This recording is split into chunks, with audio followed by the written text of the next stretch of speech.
নমস্কার। তুমি যদি একজন সরকারি চাকরি প্রার্থী হয়ে থাকো কিংবা সরকারি চাকরির জন্য নিজেকে তৈরি করতে থাকো, তাহলে এই ভিডিওটা কিন্তু তোমার জন্য খুব গুরুত্বপূর্ণ। কারণ আজকে আমি তোমাদের এই ভিডিওতে এই মাসের অর্থাৎ আগস্ট মাসের 5টি পরীক্ষার সরকারি পরীক্ষার ফর্ম ফিল আপ চলছে মাধ্যমিক এবং উচ্চ মাধ্যমিক যোগ্যতায়। ঠিক আছে? এখানে গ্র্যাজুয়েশন যোগ্যতা সম্পন্ন কোনো চাকরির ফর্ম ফিল আপের কথা আমি বলছি না, শুধুমাত্র মাধ্যমিক ও উচ্চ মাধ্যমিক যোগ্যতার যারা পরীক্ষার্থী রয়েছে তাদের জন্য এই ভিডিওটি। ঠিক আছে? ভিডিওটি শেষ পর্যন্ত দেখবে, প্রচুর পরিমাণে শেয়ার করবে এবং প্রত্যেকটি পরীক্ষার লিঙ্ক, ঠিক আছে, ওয়েবসাইটের লিঙ্ক এই ভিডিও ডেসক্রিপশন বক্সে দিয়ে দেবো। পাশাপাশি প্রত্যেকটা পরীক্ষার যে পিডিএফ নোটিফিকেশন সেটা কিন্তু টেলিগ্রাম চ্যানেলে দিয়ে দেবো, সবাই টেলিগ্রাম চ্যানেলে যুক্ত হয়ে যাবে। চলো প্রথম এক্সামটা দেখে নিই যে প্রথম কোন এক্সামের কথা এখানে বলছি। 1 নম্বরে যেটা আমি রাখবো সেটা হচ্ছে ক্যালকাটা হাইকোর্ট রিক্রুটমেন্ট 2024। পদের নাম লোয়ার ডিভিশন অ্যাসিস্ট্যান্ট বা এলডি। শূন্যপদ সংখ্যা 291টি। বয়স 18 থেকে 40 বছরের মধ্যে হয়ে থাকলে আবেদন করতে পারবে। এসসি এসটি প্রার্থী হয়ে থাকলে 5 বছরের ছাড় এবং ওবিসি প্রার্থী হয়ে থাকলে 3 বছরের ছাড় পাবে। আবেদনের শেষ তারিখ 26/8/2024। ঠিক আছে? আগস্ট মাসের 26 তারিখ এটা কিন্তু আবেদনের শেষ তারিখ। যোগ্যতা উচ্চ মাধ্যমিক পাস। শুধু উচ্চ মাধ্যমিক পাস হয়ে থাকলে তুমি আবেদন করতে পারবে না, কোনো সার্টিফিকেট, কোনো এক্সট্রা কোনো কোয়ালিফিকেশন তোমার এখানে প্রয়োজন নেই। নিয়োগ পদ্ধতি প্রথমে ফেজ 1 হবে, যেটাকে বলা হচ্ছে প্রিলিমিনারি স্ক্রিনিং টেস্ট। তারপরে হবে ফেজ 2 কম্পিটিটিভ রিটেন টেস্ট এবং হবে ফেজ 3 সেটা হচ্ছে ভাইভা ভোস টেস্ট। ঠিক আছে? ওয়েবসাইটটা আমি লিঙ্ক এখানে দিয়ে রাখছি। তা সত্ত্বেও প্রত্যেকটা চাকরির, ঠিক আছে, প্রত্যেকটা ফর্ম ফিল আপের যে লিঙ্ক সেটা আমি কিন্তু ডেসক্রিপশন বক্সে দিয়ে রাখবো, তোমরা প্রত্যেকেই সেখান থেকে দেখে নেবে। চলো 2 নম্বরে যে পোস্টটাকে আমি রেখেছি ITBP constable group C recruitment 2024। ঠিক আছে? পদের নাম অ্যানিমেল ট্রান্সপোর্ট এবং ক্যানেলম্যান। শূন্যপদ রয়েছে 119টা। 18 থেকে 25 বছরের মধ্যে হয়ে থাকলে আবেদন করতে পারবে। এর পাশাপাশি এজ রিল্যাক্সেশন কিন্তু তোমরা এখানে অবশ্যই পেয়ে যাচ্ছ। আবেদনের শেষ তারিখ 10ই সেপ্টেম্বর 2024। তো অনেক দিন রয়েছে। যোগ্যতা মাধ্যমিক পাস, কোনো এক্সপিরিয়েন্স অথবা কোনো আইটিআই সার্টিফিকেট কিন্তু এক্ষেত্রে প্রয়োজন নেই। নিয়োগ পদ্ধতি physical standard test, physical efficiency test, written exam, document verification এবং detail medical examination. Website link এখানে দেওয়া রয়েছে। ঠিক আছে? চলো 3 নম্বর যেটা বলবো সেটা হচ্ছে 3 নম্বর যেটা রেখেছি সেটা হচ্ছে ডিস্ট্রিক্ট কোর্ট রিক্রুটমেন্ট 2024। এখানে বিভিন্ন পদে নিয়োগ করা হচ্ছে stenographer, upper division clerk, lower division clerk, process server এবং গ্রুপ ডি। টোটাল শূন্যপদ রয়েছে 74টি। বয়স কিছু কিছু পোস্টের ক্ষেত্রে 18 থেকে 32 বছর এবং কিছু কিছু পোস্টের ক্ষেত্রে 18 থেকে 40 বছর। আবেদনের শেষ তারিখ 20/8/2024, আগস্ট মাসের 20 তারিখে।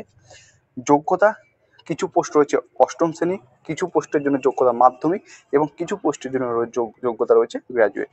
নিয়োগ পদ্ধতি কিছু পোস্টের জন্য রয়েছে ফেজ 1, ফেজ 2, ফেজ 3, কিছু পোস্টের জন্য ফেজ 1 এবং ফেজ 3, কিছু পোস্টের জন্য রিটেন এক্সাম এবং personality test. For example group D এই পদের জন্য রিটেন টেস্ট এবং পার্সোনালিটি টেস্টের মাধ্যমে তোমাদের নিয়োগ করা হবে। ঠিক আছে? আমি আবারও বলছি, অফিসিয়াল ওয়েবসাইটের লিঙ্ক আমি ডেসক্রিপশন বক্সে পরপর সাজিয়ে দিব, সেখান থেকে তোমরা প্রত্যেকেই দেখে নিতে পারবে। চলো 4 নম্বর পোস্ট হচ্ছে এসএসসি স্টেনোগ্রাফার রিক্রুটমেন্ট 2024। পদের নাম stenographer grade C and D. Total শূন্যপদ রয়েছে 2006টি। বয়স গ্রেড সি এই পদের জন্য 18 থেকে 30 বছর, গ্রেড ডি এই পদের জন্য 18 থেকে 27 বছর। পাশাপাশি এজ রিল্যাক্সেশন তোমরা প্রত্যেকে পেয়ে যাবে। আবেদনের শেষ তারিখ 17/8/2024। যোগ্যতা উচ্চ মাধ্যমিক পাস। নিয়োগ পদ্ধতি প্রথমে কম্পিউটার বেসড এক্সামিনেশন হবে, তারপর স্কিল টেস্ট হবে, তারপর ডকুমেন্ট ভেরিফিকেশন হবে। ওয়েবসাইট লিঙ্ক দেওয়া রয়েছে। ঠিক আছে? আমাদের সর্বশেষ 5 নম্বর রয়েছে আইটিবিপি কনস্টেবল পিওনা রিক্রুটমেন্ট এবং তোমরা এখানে দেখতে পাচ্ছ পদের নাম রয়েছে কার্পেন্টার, প্লাম্বার, মেশন, ইলেকট্রিশিয়ান। শূন্যপদ টোটাল রয়েছে 202টি। 18 থেকে 23 বছরের মধ্যে হয়ে থাকলে আবেদন করতে পারবে। আবেদনের শেষ তারিখ 10/9/2024 অর্থাৎ সেপ্টেম্বর মাসের 10 তারিখে। এবং যোগ্যতা হচ্ছে মাধ্যমিক পাস তো হতেই হবে, এর পাশাপাশি সংশ্লিষ্ট ট্রেডে অর্থাৎ কার্পেন্টার, প্লাম্বার, মেশন আর ইলেকট্রিশিয়ান সংশ্লিষ্ট ট্রেডে আইটিআই যোগ্যতা সম্পন্ন হতে হবে। 1 বছরের সার্টিফিকেট কিন্তু এখানে অবশ্যই তোমাদের লাগবে। ঠিক আছে? নিয়োগ পদ্ধতি পিটিপিএসটি, রিটেন এক্সাম, ট্রেড টেস্ট এবং ডকুমেন্ট ডিটেল মেডিকেল এক্সামিনেশনের মাধ্যমে তোমাদের কিন্তু এখানে নিয়োগ করা হবে। এই 5টি পদের যে দেখালাম, তোমাদের যে 5টি পোস্টের কথা বললাম, প্রত্যেকটা রিক্রুটমেন্টের ক্ষেত্রে কিন্তু যোগ্যতা মাধ্যমিক কিংবা উচ্চ মাধ্যমিক পাস। ঠিক আছে? প্রত্যেকটা রিক্রুটমেন্টের অফিসিয়াল ওয়েবসাইট লিঙ্ক এই ভিডিও ডেসক্রিপশন বক্সে পেয়ে যাবে। তবে ভিডিও শেষ করার আগে তোমাদেরকে একটা কথা আমি বারবার মনে করিয়ে দিতে চাই, তোমরা যদি পারো, ঠিক আছে, তোমরা যদি পারো কম্পিউটারের কোনো সার্টিফিকেটের কোনো একটা কোর্স করবে, অথবা স্কিল টেস্ট, তুমি মিনিটে কতগুলি টাইপিং করতে পারছো কম্পিউটারে, এগুলো তুমি শিখে রাখবে। কারণ সেন্ট্রাল বা স্টেট গভর্নমেন্টে কিছু কিছু চাকরি আছে যেখানে যার জন্য কিন্তু শুধু মাধ্যমিক বা উচ্চ মাধ্যমিক পাস হলে হয় না। সেখানে একটা কম্পিউটার কোর্স বা সার্টিফিকেট যদি তোমার কাছে থেকে থাকে, বা তোমার কম্পিউটার সম্পর্কে যদি নলেজ থাকে, কোনো সার্টিফিকেট থাকে, বা কম্পিউটারে টাইপিংয়ের স্পিড যদি তোমার ভালো হয়, তাহলে কিন্তু কিছু কিছু এক্সামের ক্ষেত্রে তুমি কিন্তু অন্যদের থেকে কিন্তু অনেকটা এগিয়ে থাকবে। ঠিক আছে, তো মোটামুটি এখানে 5টি পরীক্ষার ফর্ম ফিল আপের কথা বলা হচ্ছে, যেগুলো কিন্তু আগস্ট মাসের বর্তমানে ফর্ম ফিল আপ চলছে।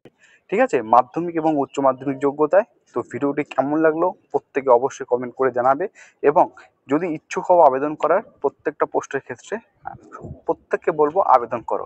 ওই কোথায় 10,000 20,000 ভ্যাকান্সি বেরোবে তারপরে ফর্ম ফিল আপ করবে, এরকম মাইন্ড নিয়ে থাকবে না। চেষ্টা করো, যদি দেখো এই অল্প শূন্যপদে তোমার হচ্ছে না, সামান্য নম্বরের জন্য কেটে যাচ্ছে, তো প্রিপারেশন করতে থাকো, চেষ্টা করতে থাকো, আরও রিক্রুটমেন্ট বেরোবে, আরও চাকরির জন্য ফর্ম ফিল আপ করবে, আরও বেরোবে। একদিন না একদিন দেখবে যে স্ট্রং করতে পারবে, এবং কোনো না কোনো পরীক্ষার চাকরি তুমি সাকসেস হবে। ঠিক আছে, একবারে মানুষ কোনোদিন বড় হয় না, একবারে কেউ কোনোদিন সাইকেল চালাতে পারে না, ধীরে ধীরে ধীরে ধীরে পড়তে পড়তে পড়তে পড়তে আস্তে আস্তে সে শিখে। তো চলো, ভিডিওটি এতটুকুই ছিল। সবাই সুস্থ থাকবে, ভালো থাকবে। জয় হিন্দ।